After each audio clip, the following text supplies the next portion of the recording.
عامل ايه يا عم الشيخ؟ يا مرحبا. يا مرحبا. عامل ايه يا ولدي؟ تمام. يا حالك؟ تمام. هتشكي مني انت؟ هات لي طالع. والله يا عم الشيخ انا محسود وجاي نكشف عندك بسبب الحسد، محسود حسده جامده يا عم الشيخ، والناس كلها هتحكي علي. عايز تترقي واخد عين جامده يعني؟ واخد عين جامده يا عم الشيخ، حياتي متدمره. حياتي متدمره بسبب كلام الناس والحسد. وكل الناس هتحكي عليك. وكلنا الله يبارك لك، الله يبارك لك. الله يبارك لك. انت اللي بان الفيلا اللي على اول البلد؟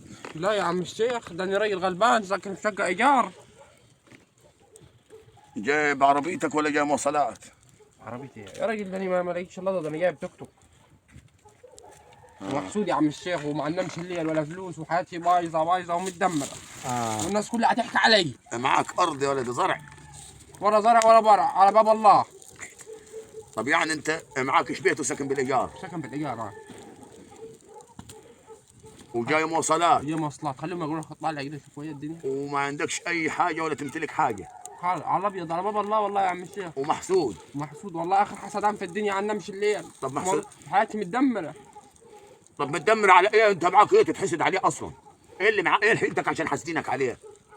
هتكشف لي وتشوف لك. نكشف لك. انت تاخذ دول من جباني لمواصلاتها فكر. الله يبارك لك. وتتوكل على الله، بلا قله ادب بلا محسود بلا.